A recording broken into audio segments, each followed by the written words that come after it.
It is go time. Welcome everybody to another episode of Unfiltered Live. Excited to be with you guys here from my house in New York City. I've got the team with me this week. We've had the team in the house. We've got Deanna. We've had Deanna here. She just left to fly back home to Arizona. We got Beth over there having lunch or something. Having an apple. Hi, having everybody. snacks, having something. There you go. We got Yasmin, we got Rachel, we got Bryson behind the camera. Everybody's here. Everybody's here. Good to see y'all. Reminder that this is all recorded and live streamed, and we want to take your questions. And so if you have questions, raise your hand and get your questions in the queue so that we can answer them. We're here to talk business, spirituality, mindset, strategy, marketing, info business tactics and strategies, and all of that good stuff. I have a couple things that have been kind of top of mind for me in the past couple of days. So I'm going to share some things about that, and then here to answer your questions. So let's start by hearing where everybody's from in the chat. Drop in the chat where you're coming in from. And while we wait for that, I'm going to do the welcome to Simplero, you're our latest hero. We can wait to see what you will do here. Welcome to Simplero, to our latest hero. Yay for joining our amazing live show. Welcome to Unfiltered Live. Yeah. Where are you from? Let's see. So we got Norway, Oslo, we got Charlotte, North Carolina, we got Castle Rock, Colorado, Stavanger, Norway. We're quite wide here. We got snowy, slushy Gothenburg and Portland, Maine. All right, awesome. Great to see y'all. So what's top of mind for you guys? I want to know, like, what are you most curious about right now? What is the thing that you most hope to get out of this hour together? What are you deeply curious about, passionate about, confused about, struggling with? Just drop a word or two in the chat. I want to take the temperature on the room here. When we're together in person in a room, you can like show of hands and get people to shout out stuff. Here, it's a little more clumsy to get that kind of interaction. So, but I want to hear where you're at and kind of what's top of mind for you? Like what's going on? Give me a sense. While we do that, I'll do this piece here while you guys type in the chat. I want you to know that you're safe now. Open your eyes to the rain. I want you to know that you're safe now. You never have to feel that way again. Whoa, I won't let you fall again. Whoa, do we have something in the chat? Were you there? Were you there? This is what happens when you put me next to the piano, man. I start playing it. To be reasonable, done with my sales site and landing page and find the perfect lead magnet, learning the best way to maximize the groups and members using Simplero to make myself work effectively and finish my big project, not start several. Yes, okay, like the approach, get it done, but half good. Okay, simplifying business structure while creating momentum. These are great questions, guys. These are great topics. Raise your hand and we'll get you on and talk about this stuff. These are great things. Someone raise your hand. We can talk about it. Let's hear Mark. Ask to unmute. Go for it.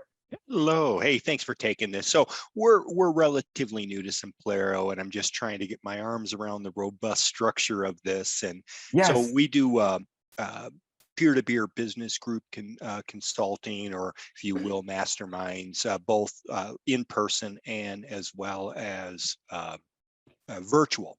Awesome. And so we're trying to set up the groups and trying to maximize this and getting my arms around setting up the pages. So there's a lot. I mean, you got a great system, by the way. It's just it seems a lot. So I'm just trying to figure out the best way to maximize the groups and use the chat forum for them. And And cool. So we have multiple groups right now. We have all of the groups chatting in one forum. And I guess one of my more specific. Mark, so we have a call, we have implementation calls every, what is that, Beth? Twice a week. Twice a week. Tuesdays. Okay. I put the link in the chat. All right, link is in the chat. Implementation calls, perfect location for that question. Excellent. I will do that. Then thank you. Awesome. My pleasure. Cool. Is there anything like higher level on that? Like, yeah, Mark, while we have you, is there anything so more at a more strategic level that I can help you with? You know, I don't know what I don't know yet. I'm still on unconscious incompetent at this point. So I will get back to you when I at least get to conscious incompetent. All right. Fair enough, brother. Fair enough, brother. Thank you. All right, cool.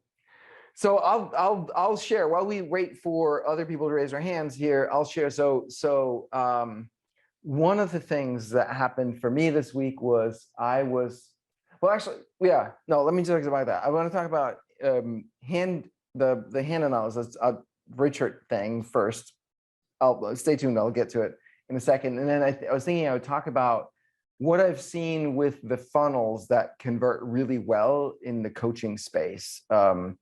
That what's going on in that market right now.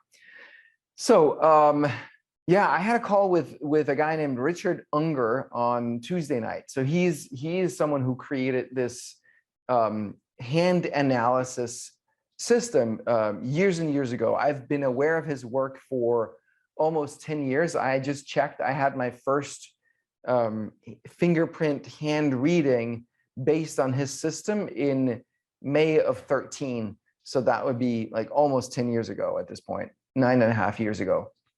So I've been aware of his work. I've had 3 readings or readings with three different people that have all been trained by him over the years. And it's super interesting.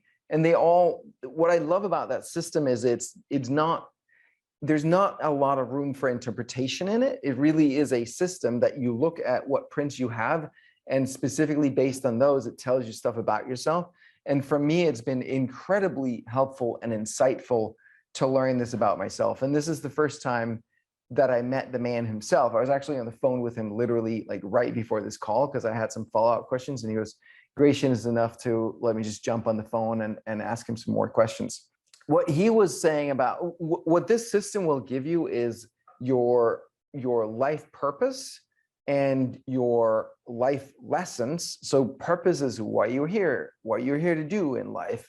And your life lessons are the things that you're going to come up against, the roadblocks, if you will. And it also gives you an overview of there's a variety of gift markings. I think there's 18 different gift markings that you can have in your hands that give additional nuance. And for me, that kind of stuff has always been very, very helpful to me. I think there's certain types of people who have a hard time really knowing themselves because they're not like it's always kind of in motion. There are other people who think stuff like this is completely silly because they have a very clear sense of self, very, very defined sense of self, which is cool. Nothing good or bad or wrong or right with either one of those. But for someone like me who doesn't have that clear sense of self, things like this can be a really helpful framework or just reminder of things. And then the way I look at things like this, any kind of, whether it's Myers-Briggs or hand analysis or human design or whatever, I look at it as information. Like I take that, I look at it, I reflect on it, and maybe there's something here that gives me a different perspective. If it's useful, if it seems right, then I'll take it and use it. If it doesn't seem right, I consider, is there something I'm not seeing? And if it doesn't seem like it's really giving me anything or is useful, and then I'll just throw it away, right? I'm not religious about these things, and I don't care really like what's the source and where does it come from and can I trust it? Because I don't give a crap about that stuff. It's just, here's information. If it seems like it's useful, take it and run with it. So for me, one of the things that this particular conversation did was just double down on my abilities as a spiritual teacher. So for him, the way he laid it out, my life purpose is spiritual teacher, big shot, and shaman.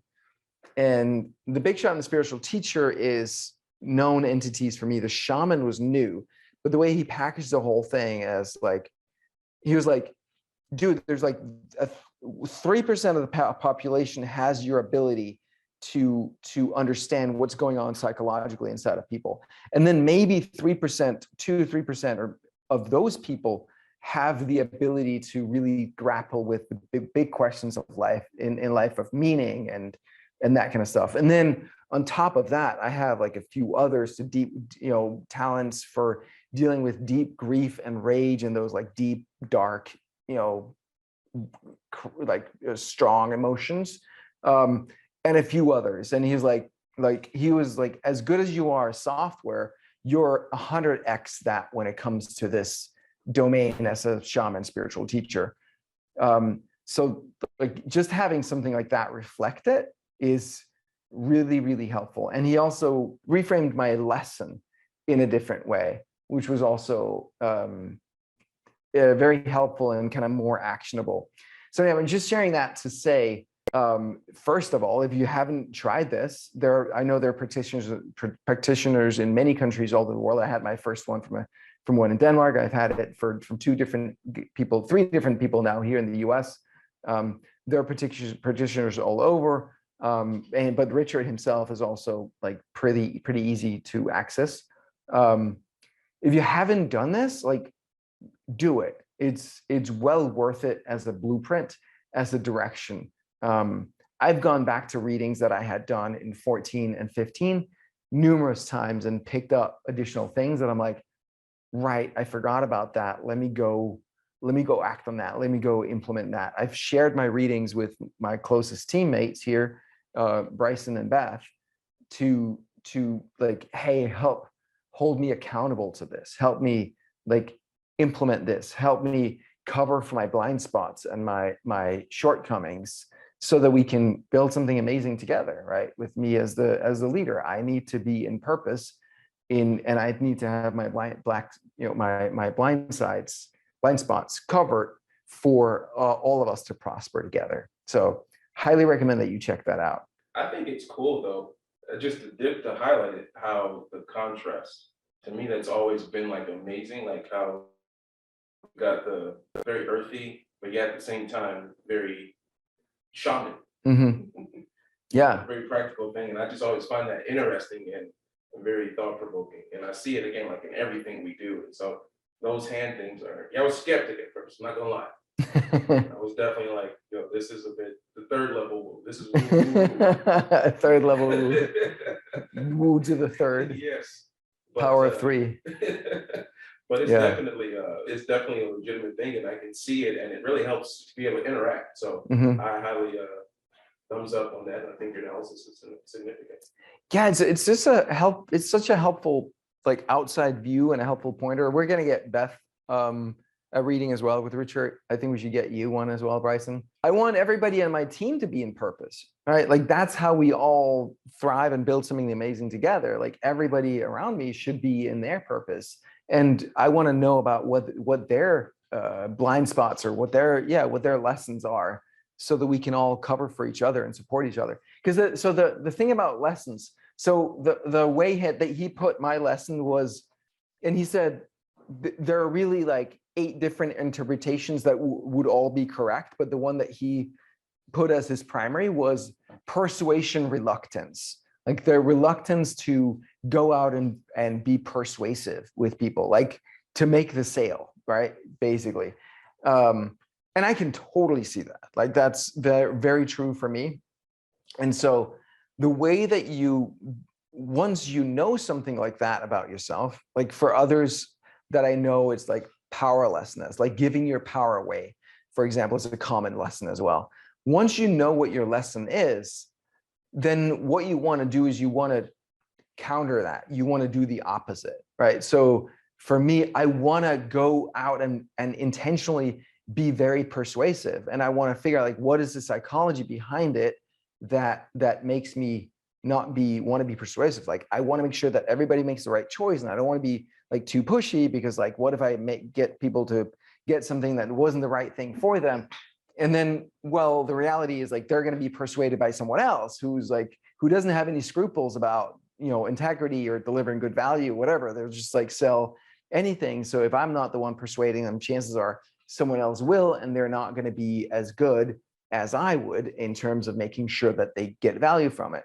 So it's like, all right, now I know that, and I can hone in on that and be like, that is the thing that I need to do in order to get to live my purpose. So knowing those things very, very clearly and very specifically is like, great, that's awesome. Like, I know what I need to do, right? I know the direction, the blueprint here. And the first time I did this, again, was in 13.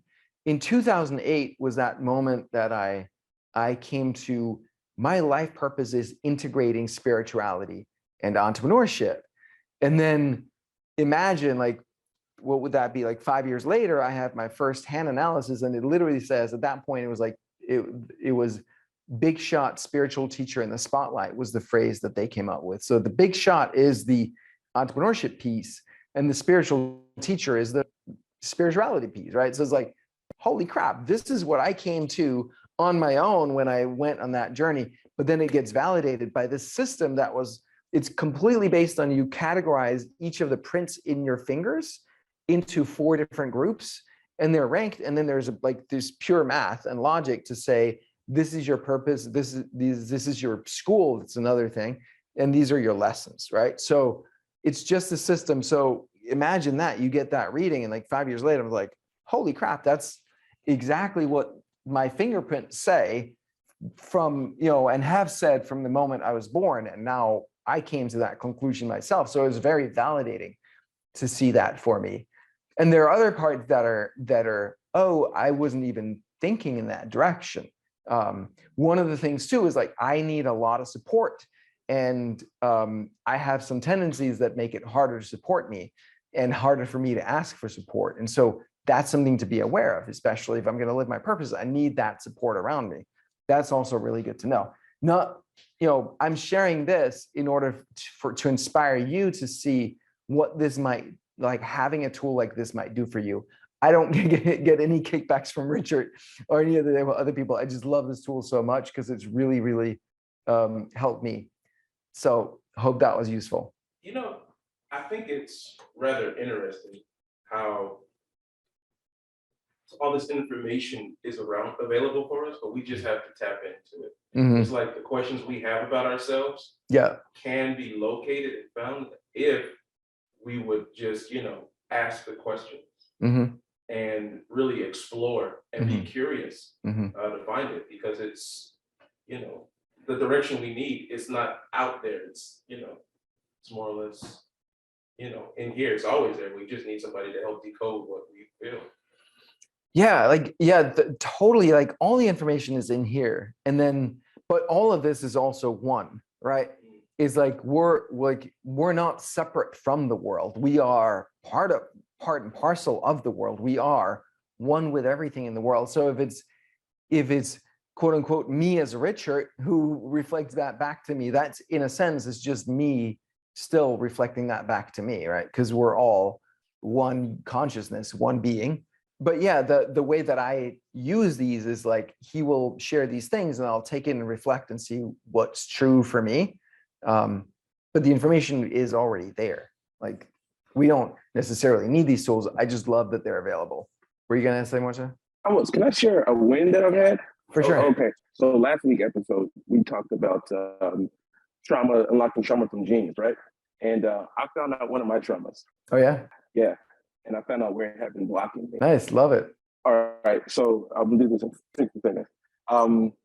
When I was a kid, probably like 3 or 4, in my home, we had a flight of steps that was like 3 steps down, and then a quick turn to the right that was maybe 20 that led to the basement. The basement was fun. The basement was where my dad went all the time, and the basement was where I was never allowed to go. But what happened was I found my way down there in that walker, and I fell. I went down in the walker like 20 steps on the cement basement floor, and I realized that I have this upper limit kind of thing where I'll see an opportunity and I'll be back at those steps. and I won't want to go. It's like, I want to go, but I won't because I'm going to fall and hurt myself. And so there would be like this internal thing, like I want to go for it. I want to go. I'm very adventurous, very ambitious. But then something inside of me says I can't go down the steps because I don't want to fall. I don't want to fall and hurt myself again. Oh, wow. Yeah. Thanks for sharing that. What I'm noticing too was that basement there was something about it is drawing you, right? It was magnetic. It was like, what is this mysterious, but it's also off limits. Was that a part of it too? Yeah. Right. So is that thing that draws you is like, it's forbidden a little bit, but it's very like, I want to, but then like, if I do, even by accident, I'm going to fall down and hurt myself. Exactly. And so that's impacted me on so many levels, even relationally. The upper limit stuff is real, man. We hit a set limit for how good we can allow ourselves to feel. And then when it gets above that limit, we're like, gotta do something to knock it down, right? To make myself like get in an argument or start worrying or lose some money, do something to make it bad again. Like it's really, whenever you find yourself getting in, getting in trouble or worrying or having an accident or getting in a fight or whatever it is, like those negative experiences, it's really worth asking yourself, was this because I hit my upper limit for how much success or abundance or love or well-being I could allow in my life? Was this really just an upper limit? Because you can, if you look at the argument or the accident or the whatever it is, the negative, and you try to like solve that, but the reason that exists is because you hit that upper limit. You can spend forever looking at the problem and never solve it because it's not about that. That's just something that your subconscious manufactured, conjured up to not have to feel uncomfortable about feeling too good. But it's really freaking powerful. Like that inner psychological mechanism. Again, remember, your subconscious mind doesn't care about you being happy. It cares about you being safe and surviving. So your unconscious mind, if it learns to associate you being happy, maybe in your case, Bryson, you were just actually really thrilled and happy, like going around this walker, and this is exciting, and boom, you land down there. Like, boom, you learned shit. Like, if I'm too happy, like I get in trouble. For me, there was something like that, like where if I was too happy and joyful, that would trigger my dad. He would be like, he would get super angry and rageful sometimes because it's like he couldn't deal with it because he had all these troubles. And then there's this kid being super happy, right? So I learned like, fuck, don't be too happy or you're gonna, get in trouble. Stuff like that will keep us stuck. There was a story that Gay Hendricks shares in the book in The Big Leap about a mastered pianist that would always get in trouble just when he was about to hit like a new peak. He was like, he'd do something to fuck himself up, mess up his career, sabotage himself. And when they dug into it, it turned out that when he was 5, his sister died tragically, like, also like age 7 or something, right? She had died. And then after, his parents bought him a beautiful piano. And then right as he sat down to play this brand new, beautiful piano, his mom said, if it wasn't for your sister dying, we would never have been able to afford this piano. And so that voice just stayed with him forever, even as he became a very good pianist. It was like, shit, he felt this guilt for like being so good and successful, and his sister had passed away, and he just carried it with him unconsciously. But that's what our unconscious mind will do if we're not aware. Like, it will do that, and then it's our job to pay attention to it and be aware of it so that we can shine the light of consciousness on it so that it can stop doing its thing. Yeah. How about Anne Ridley? Yeah, Anne, do you want to come on? What you got? Well, just talking about simplifying my structure to business, and then Yes. all things that with entrepreneurship and spirituality. So I would say that the first 2 decades of my entrepreneurial life, which began the minute I became an adult, was successful. And that was following more of, I would say, a masculine way, because I had a very strong, dominant father. And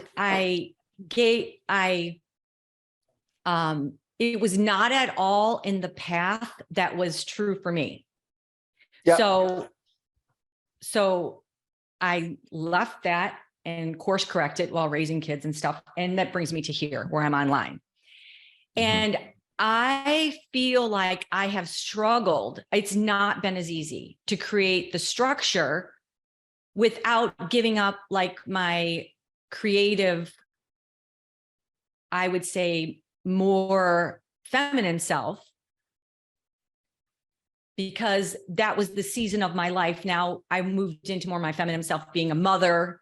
And so now I'm really looking at, so this kind of brings me to yesterday. Yesterday I had a meeting, a Zoom, with somebody who could possibly help me with setting up different strategy structures for scalability, sustainability.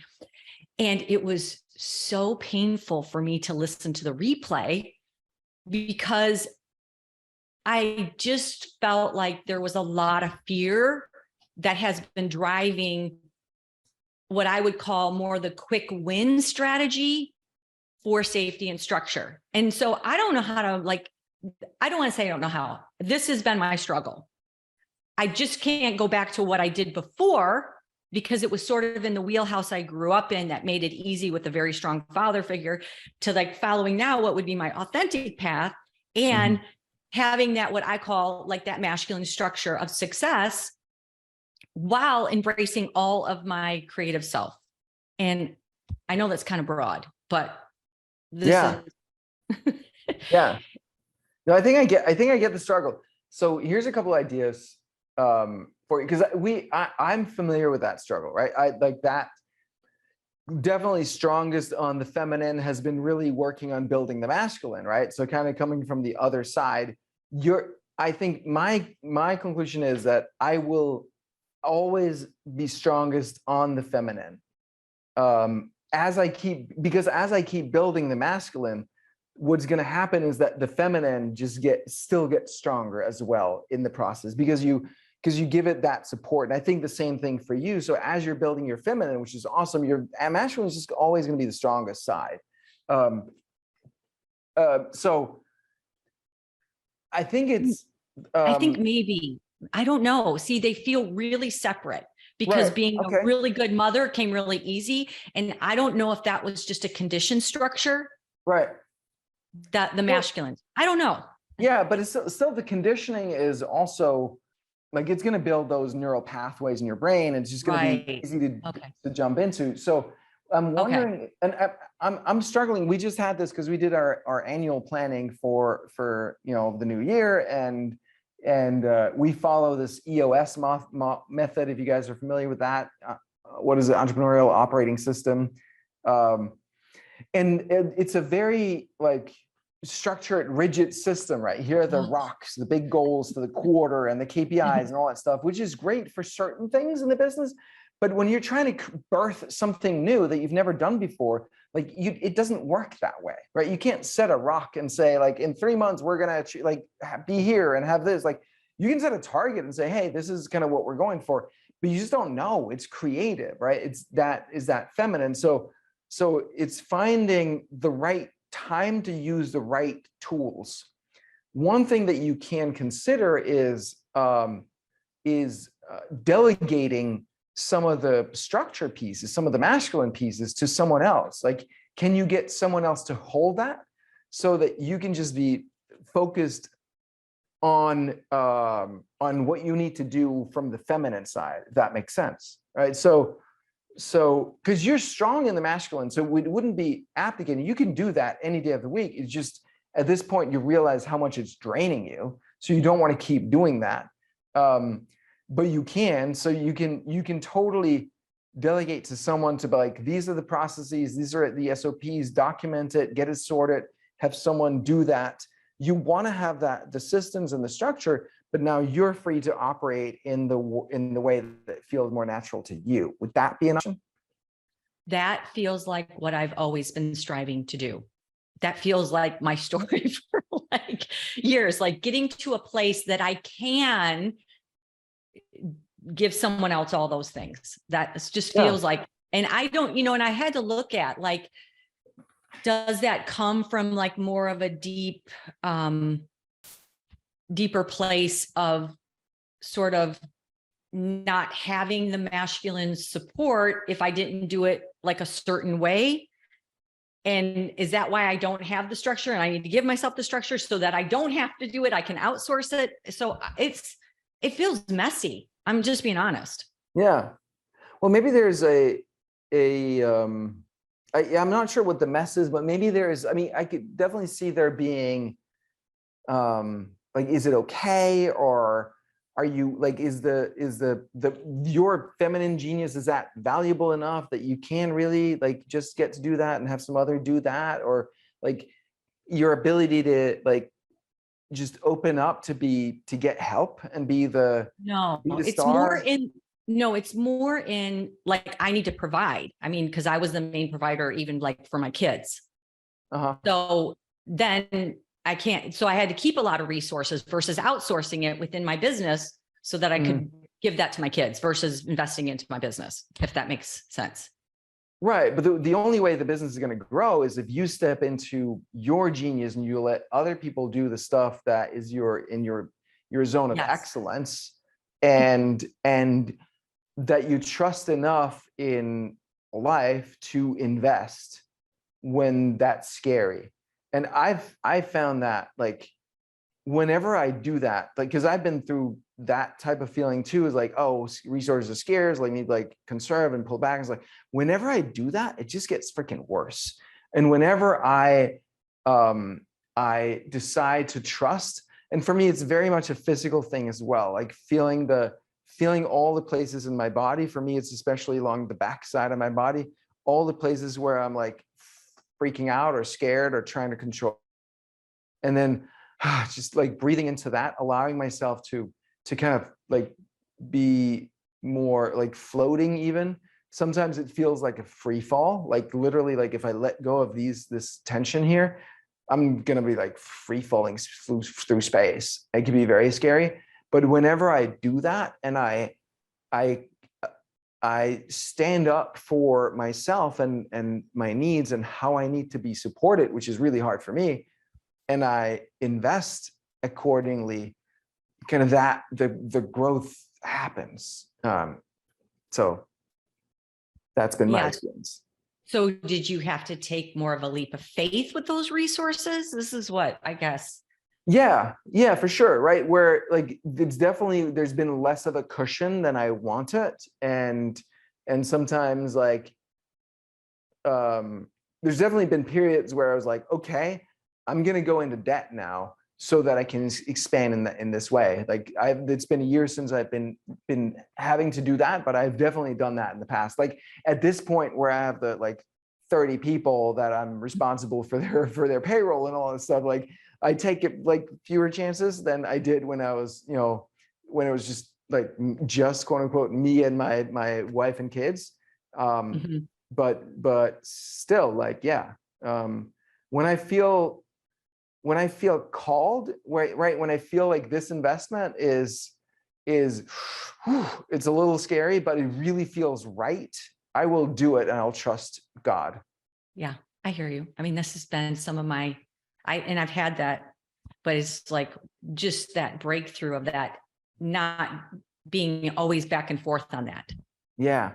And the other thing is like, I know from me, I would oftentimes use the money as an excuse, right? So it wasn't really about the money. It was because if it was something else, then like that I really wanted, whatever, I would use them. I'd spend the same money on that probably, right? It was more that as an excuse because I didn't really, for me, it was the unworthiness. Like I didn't feel like I was worthy of it, or,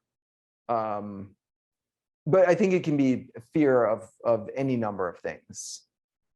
Yeah, I mean, it's pure numbers to me. That's just what it's like. I don't feel like I have a sense that I'm not worthy to do that. I know that that's what I need.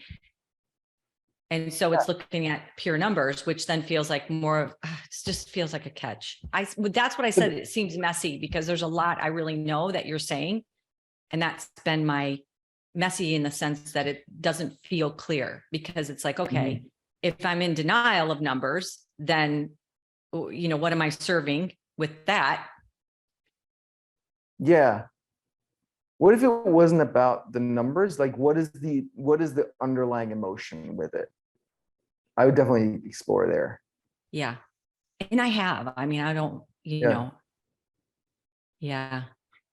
But it's helpful because I know you've talked a lot about that masculine and feminine, and it just feels like that crossover has been really, for me in my life, it's, it's just been, especially since there's been compartments and seasons around those different energies. Mm-hmm. Yeah. Yeah. I applaud you for taking that on. That's amazing. Yes. Yes. Yeah. And I'm very happy. I got a call from my son that he said, I love my life, and he's 22. So I'm like, all right, I did good in that department. It's amazing. It's amazing. Yeah. Good work. Yeah. I mean, that's the most important work that we can do. Yeah. Yeah. Thank you, Anne. Appreciate it. We got claps from Cara. Amazing. All right. Cheers. Thank you for jumping on here. I appreciate that. Yeah. The whole, for everybody here, that whole masculine and feminine side. So there's many ways to explain it, but the simple thing is like the masculine is the part of us that is very structured and focused. Like, I want to go over here. I'm going to first make this move, and then over here, and then I'm going to get there, and like blinders on. I'm like, I'm not really seeing anything else that exists right now. I'm just focused on that goal. That's a great skill to have. And the feminine is the part of us that doesn't go anywhere in particular. It kind of goes rounds in circles and on adventures and, explores and whatnot, but it's not really heading anywhere in particular. The feminine is also where birthing and creativity and that kind of stuff happens, right? Masculine is where we know the numbers and the timeline and like, hey, like who's doing what and all that kind of stuff. And so we need both. Like, and one way that explains, like, the feminine is the water and the masculine is the riverbanks. So I think, yeah, you use that analogy. And what I find is that most people are stuck in one or the other. And it doesn't matter if you're a man or a woman. Most people are like stuck in like really being really good at the masculine, for say. And if you're really good there, then and then when things don't work out so well, they just do more of the masculine, hoping that that's going to solve the problem. And if you're really good at masculine, but you lack the feminine, you're going to be successful. You're going to have a lot of money, but you're not. There's going to be a lack of meaning and connection and depth in it. If you're very good at feminine, you're going to have lots of meaning and connection and love and all that stuff, but you're like, things are falling a little bit apart and like the results may not be there. So it's really important to be able to play on both sides of that spectrum. It's fine that one is stronger than the other. It's fine that one is kind of your go-to, but it's just important to be, all right, like when things aren't working out, that you keep in mind, oh, maybe I need to bring in this other side of myself here. It's also really helpful to know on a team, like who's playing what role and who's got more of one or the other, so that you can use each other's strengths and also support each other. It's like, hey, like help each other develop. Like, hey, like time for you to develop some more of your masculine. Let's figure out how we can help you, how we can support you in doing that. But yeah, it's a topic that's near and dear to my heart. I was doing we were doing a deep dive into some of the top people on Simplero and some of the top people in the marketplace in general and coaching, in terms of like what's working. And specifically, if you like, a great example is our friends at Pompa Program, who are, I think they're on track to making like 35 million on Simplero. It's really, it's quite remarkable what they've built over there, like doing amazing work, helping people heal from all kinds of conditions through natural healing methods. So it's quite amazing. The model that those people are using, and that most of the people, there's basically, from what I'm hearing in the field, there's two models that are working really, really well right now. One is the webinar to a high ticket sales funnel, which is the one that Pampa program is doing. The other is a 5-day challenge. I'm not as well versed. I mean, we've done our own challenges and all that stuff. We can talk about that, but I wanted to talk about the quote unquote, the webinar funnel. It's what it is. It's basically you run ads, Facebook typically, but TikTok is working really well as well. And there are other platforms, but typically Facebook, Instagram, TikTok. And then from those ads, you send people to a webinar. And again, a webinar is just a video, right? So it doesn't have to be live. It can be pre-recorded. You can use one of those stealth webinars, ever webinars type situations, or you can just literally send people to a video. People watch that video, and the video sells people on the big promise, the big idea, your method. Like, it sells people on what it is, on the problem they're having and the solution that you offer, right? And then, but you're not actually doing the sales on that webinar, in the sense that all you need to do is you need to get people to schedule a call with someone on your team, or you, if you're just starting out and it's just you. And then you get people on a sales call. And on this sales call, you sell a high ticket offer. And that can be anywhere from 5,000, 10,000, 15,000. You can go as high as you want, basically. Again, the offer needs to be really good, right? It has to be that it's very compelling for people. It's believable. It solves the problem that they have. It's something they really want, so that is worth that money. If it's a business to business kind of thing, you're selling money at a discount, right? You're selling people they invest 10,000 with you, they're going to make that 10,000 back and much more. And then fulfillment in some group format, but you can have some one-on-one individual elements in there as well. But that model is very simple. Add to a video / webinar to a sales call, and then they're in. It's very simple. It's very effective. And you have a lot of room to err, because people are typically seeing like 20 to 25 times return on their ad spend, where mostly everybody who's trying to sell something relatively low ticket with ads is struggling, because like ad prices have gone up and tracking is down and all of that. So by running the ad to a webinar that pre-frames people, pre-persuades them to buy from you, and then book the call, then you're optimizing. So you're optimizing the value of the sales call, and you're only, people who get on a call are already primed and know what they're about to be pitched on. You can present it as a consultation, as whatever, but get them on a call, and that's where you make the sale. There's a lot of room to make errors in that model, because the margins are so good. And then one thing you can do, the Pampa program is doing, is that they're actually charging after the webinar, and before you get on the sales call, they're actually charging you $167 for a test kit. And then as part of that is the consultation, where they then do the other offer. But like that model alone, is making people hundreds of millions of dollars. It's not super complicated. So just wanted to let you guys know, like with everything, right? Like, keep it simple.